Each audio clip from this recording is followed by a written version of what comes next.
Hi Holly Academy, this is Mrs. Melton, and March is reading month, and I am going to read Froggy Plays Soccer.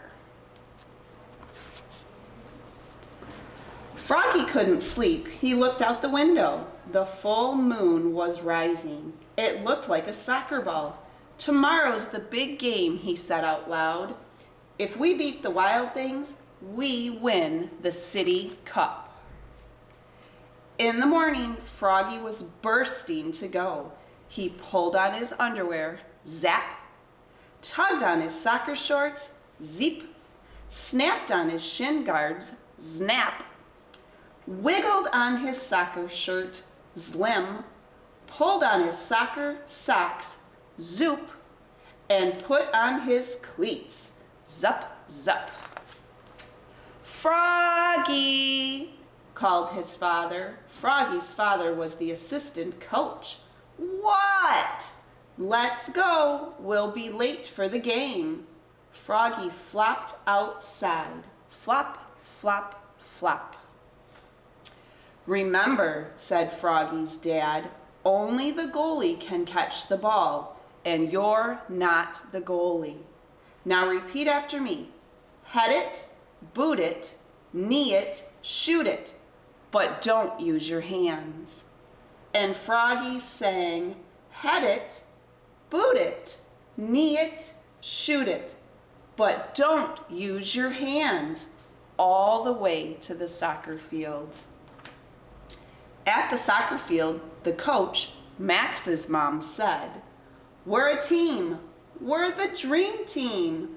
Hooray, screamed the dream team.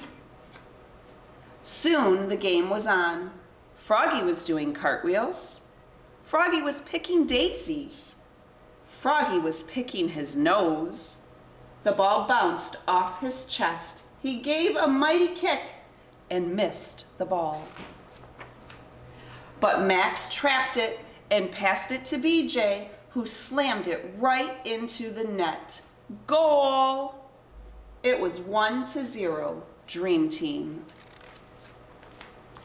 Again, the two teams faced off. The whistle blew. The Dream Team charged down the field toward the Wild Things. Froggy was tying his shoe. Froggy's dad was yelling, defense, defense. The ball hit Froggy in the head, bonk, and knocked him down. He was great at defense. At halftime, the Dream Team held the lead. Now remember, said Froggy's dad, and they all chanted together. Head it, boot it, knee it, shoot it, but don't use your hands. The whistle blew and the second half started. A fly circled by. Froggy, called the coach. What? Keep your eye on the thwap. The ball smacked him in the eye. Froggy was mad now. The Wild Things were stampeding, and Matthew, the Dream Team's goalkeeper, was chasing the ball. Now the goal was unguarded. This was Froggy's chance. He leapfrogged over Travis. He leapfrogged over Matthew. He leapfrogged over the Wild Things forward, who was firing the ball. And what a save! Froggy caught it right before the net. But uh-oh, he used his hands. Oops, cried Froggy, looking more red in the face than green. He looked so silly, the Dream Team laughed, but not for long. The penalty for using his hands was a free kick at the goal for the Wild Things. The Wild Things star forward kicked and scored. Now it was a tied game. But it wasn't over yet. And when there was 1 minute left, the crowd went crazy. The clock was ticking. The ball was coming right toward Froggy. Froggy, yelled his dad. What? But Froggy knew what to do. He jammed his hands in his armpits. He stuffed them in his pockets.